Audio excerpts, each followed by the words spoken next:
اور پھر وہ سب کے سب حضرت عیسیٰ علیہ السلام کی بارگاہ میں آئیں گے تو وہ بھی یہی جواب دیں گے، اور وہ یہ کہیں گے کہ تم سب کے سب جو ہے محمد الرسول اللہ صلی اللہ تعالی علیہ وسلم کی بارگاہ میں چلے جاؤ۔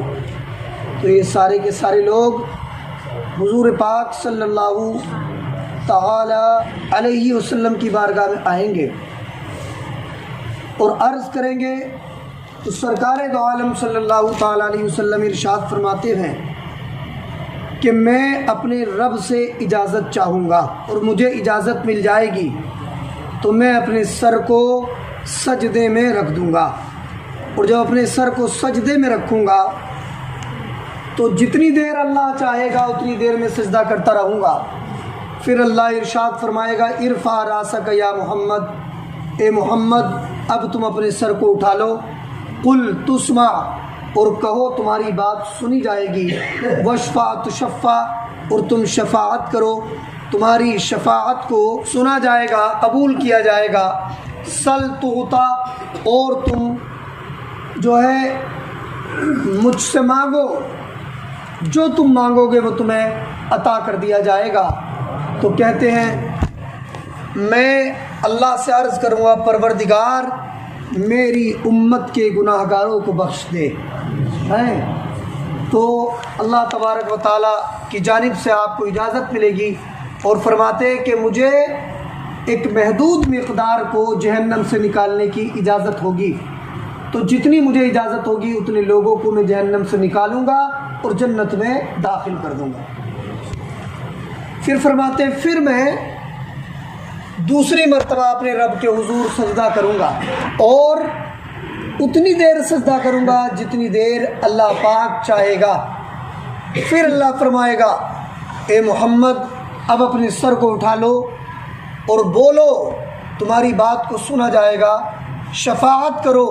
تمہاری شفاعت کو قبول کیا جائے گا، تم مجھ سے مانگو تمہاری جو کچھ تم مانگو گے وہ تمہیں عطا کیا جائے گا۔ تو کہتے ہیں میں عرض کروں گا اے پروردگار تو میری امت کے گناہ گاروں کو بخش دے۔ تو پھر اللہ کی جانب سے ارشاد ہوگا کہ اتنے لوگوں کو، یعنی ایک لمٹ ہوگی، ایک مقدار متعین ہوگی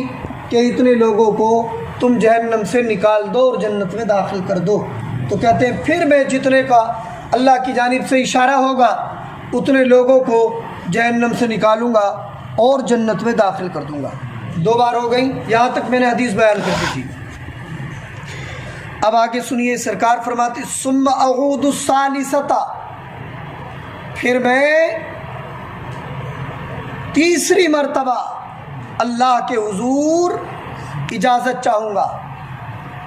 فیؤذن لی علیہ، تو مجھے اللہ کی بارگاہ میں اجازت مل جائے گی، فَإِذًا رَأَيْتُهُ وَقَعْتُ سَاجِدًا، تو جب میں اللہ پاک کو دیکھوں گا، اللہ کا دیدار کروں گا تو میں اللہ کے حضور سجدے میں گر جاؤں گا۔ پھر تیسری مرتبہ سجدہ کریں گے، فَيَدَعُونِي مَا شَاءَ اللَّهُ أَن يَدَعَنِي، کہتے ہیں جتنی دیر اللہ چاہے گا اتنی دیر میں سجدہ کرتا رہوں گا۔ ثم يقول ارفع محمد، پھر اللہ ارشاد فرمائے گا اے محمد اپنے سر کو اٹھاؤ، وقل تسمع، اور کہو بولو تمہاری بات کو سنا جائے گا، واشفع تشفع، اور شفاعت کرو تمہاری شفاعت کو قبول کر لیا جائے گا، وسل تعطا، اور تم مانگو تمہیں دے دیا جائے گا۔ قال، سرکار فرماتے فارفع راسی، تو میں اپنے سر کو سجدے سے اٹھاؤں گا، فاثنی علی ربی بثناء و تحمید یعلمنیہ، اور میں اللہ کی ایسی حمد و ثنا کروں گا جو اللہ مجھے یاد کروائے گا، اللہ مجھے سکھائے گا۔ کہہ رہے ثم اشفع، پھر میں اللہ کے حضور اپنی گناہ گار امتیوں کی شفاعت کروں گا، فیحد لی حدًا، تو مجھے ایک محدود مقدار کی اجازت مل جائے گی، یعنی اللہ کی جانب سے اشارہ ہوگا کہ اتنے لوگوں کو تم جہنم سے نکال دو۔ تو کہتے فَأُخْرِجُهُم مِّنَ النَّارِ، میں انہیں جتنے لوگوں کو اللہ کہے گا اتنے لوگوں کو جہنم سے نکال کے جنت میں داخل کر دوں گا۔ اب 3 بار ہو گیا نا، 3 بار ہو گیا۔ پہلی بار سجدہ کریں گے سرکار، تب کچھ لوگوں کو نکالنے کی اللہ اجازت دے دے گا۔ پھر دوسری بار جب سجدہ کریں گے تو دوسری بار میں بھی اللہ کچھ لوگوں کو نکالنے کی اجازت دے دے گا۔ پھر تیسری بار سجدہ کریں گے تو تیسری بار میں بھی اللہ بہت سارے لوگوں کو جہنم سے نکال کے جنت میں داخل کرنے کی اجازت دے دے گا۔ اب یہ 3 بار میں کتنے لوگ نکل جائیں گے؟ تو سنیے، سرکار فرماتے ہیں کہہ رہے تیسری مرتبہ جب میں سجدہ کروں گا اور اللہ مجھے اجازت دے گا تو میں لوگوں کو جہنم سے نکال کے جب جنت میں داخل کروں گا، حتی ما یبقى فی النار الا من قد حبسہ القرآن اے وجب علیہ الخلود۔ تو کہہ رہے تیسری بار میں اللہ کی اجازت سے اتنے لوگوں کو جہنم سے نکال دوں گا کہ پھر دوزخ میں کوئی بھی ایمان والا نہیں بچے گا، بس دوزخ میں وہی بچیں گے جنہیں ہمیشہ دوزخ میں رہنا ہوگا، اور جتنے ایمان والے ہوں گے، جتنے میری امت کے گناہ گار ہوں گے، اللہ کی اجازت سے، اللہ کے کرم سے ان سب کو نکال کر میں جنت میں داخل کر دوں گا۔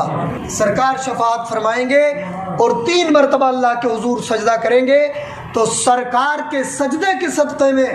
اللہ آپ کی امت کے ساری گناہ گار امت کے لوگوں کو، ان لوگوں کو کہ جن کے دلوں میں ایمان ہوگا، اگرچہ وہ گناہ گار تھے، سیاہ کار تھے، خطا کار تھے، مگر مصطفیٰ کے صدقے میں اللہ اگرچہ وہ جہنم میں جا چکے ہوں گے، جہنم سے بھی نکلوا کے اللہ انہیں جنت عطا فرما دے گا۔ بتائیے صدقہ ہے کہ نہیں مصطفیٰ کا؟ ہے۔ دنیا میں بھی ہم مصطفیٰ کا صدقہ کھاتے ہیں اور قیامت کے دن بھی ہمیں مصطفیٰ کی ضرورت پڑے گی، ہے نا؟ ہر کسی کو مصطفیٰ کی ضرورت پڑے گی۔ تو یہاں سے ثابت ہو گیا کہ اگر کسی کو جنت ملے گی تو وہ مصطفیٰ کے سجدے کے صدقے میں ملے گی۔ اور میں نے اس دن آپ کو بتایا تھا کہ اگر اللہ پاک چاہے،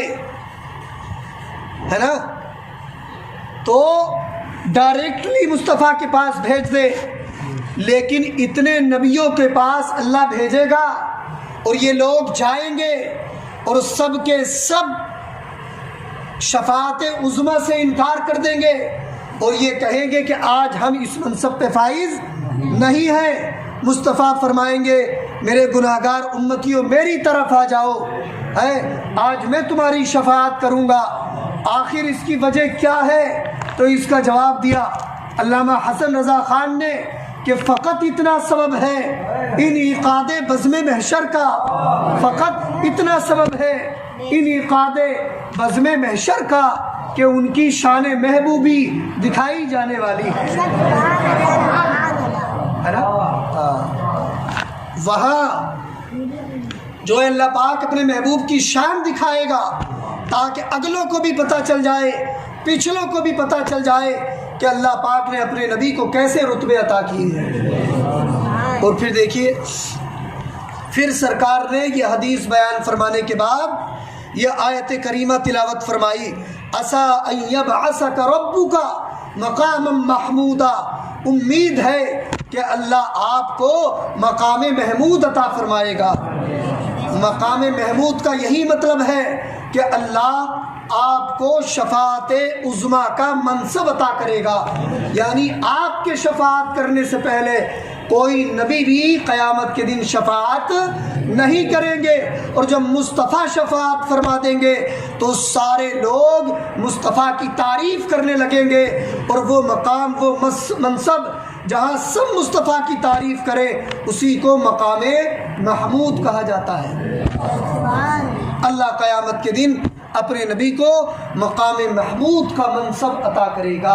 اور مقام محمود کے منصب کا مطلب ہے کہ اللہ آپ کو شفاعت عظمیٰ کا منصب دے گا، کہ جب تک مصطفیٰ اللہ کے حضور شفاعت نہ کریں گے اس وقت تک حضرت آدم بھی کسی کی شفاعت نہ کریں گے۔ حضرت آدم سے لے کے حضرت عیسیٰ تلک کوئی بھی نبی مصطفیٰ جان رحمت کے شفاعت کرنے سے پہلے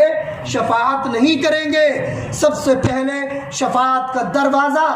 اگر کوئی کھلوانے والی ذات ہے تو وہ کملی والے آقا کی ذات ہے۔ ایک حدیث پاک ہے، حدیث کی راویہ ہے حضرت عائشہ صدیقہ عائشہ ان النبی صلی اللہ تعالی علیہ وسلم قال جبریل انی قلبت مشارق الارض ومغاربها لم اجد رجلا افضل من محمد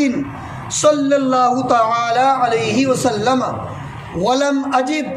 بیتا افضل من بیت قریش۔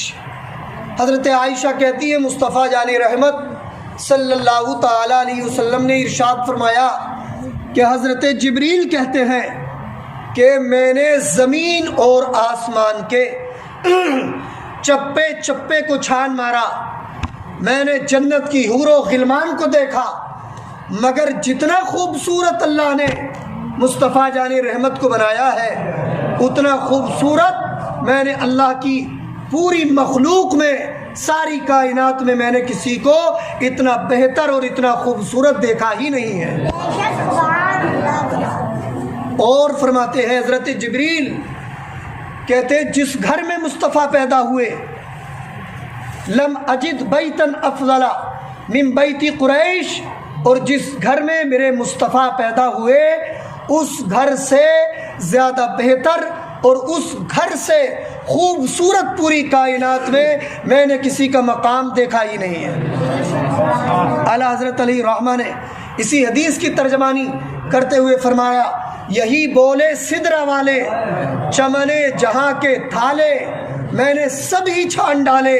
تیرے پائے کا نہ پایا، تجھے حمد ہے خدایا، تجھے حمد ہے خدایا، ہے نا۔ یہ شان ہے مصطفیٰ کی۔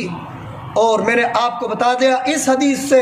ہمیں ایک اصولی بات یہ پتہ چلی کہ ہم دنیا میں بھی مصطفیٰ کا صدقہ کھاتے ہیں، اور ہم اگر جنت میں جائیں گے تب بھی ہم اپنے مصطفیٰ کے سجدے کے صدقے میں جائیں گے۔ تو جس مصطفیٰ کی ہمیں دنیا میں بھی ضرورت ہے اور آخرت میں بھی ضرورت ہے، ہمیں اپنے دل کے تار کو اسی مصطفیٰ جان رحمت کی ذات سے جوڑنا چاہیے۔ ہمارے دل کا تعلق مصطفیٰ سے جڑے گا کیسے؟ تو بس دو باتیں یاد رکھیں، نمازوں کی پابندی کریں اور کثرت سے مصطفیٰ پہ درود و سلام پڑھا کریں،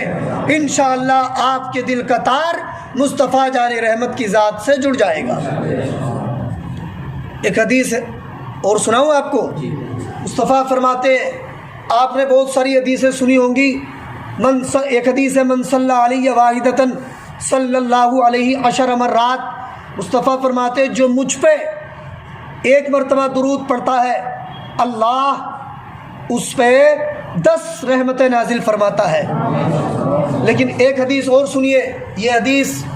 ہو سکتا ہے آپ نے سنی بھی ہوگی اور نہیں سنی ہو تو آج سنیے۔ اللہ کے رسول فرماتے من صلی علیہ واحدۃ صلی اللہ علیہ 70 مرہ، سرکار فرماتے جو مجھ پہ ایک مرتبہ درود بھیجتا ہے تو اللہ پاک اس پہ صرف 10 رحمتیں نہیں بلکہ اللہ اس پہ 70 رحمتیں نازل فرماتا ہے۔ اور ایک اور حدیث ہے، اللہ کے نبی فرماتے الصلاۃ علیہ تنفی الفقر، میرے اوپر درود و سلام پڑھنا یہ تنگ دستی، غریبی اور مفلسی کو مٹا دیا کرتا ہے۔ اس لیے کثرت سے درود و سلام پڑھو مصطفیٰ جان رحمت پر، ہے نا۔ یہ ضروری نہیں ہے کہ ہم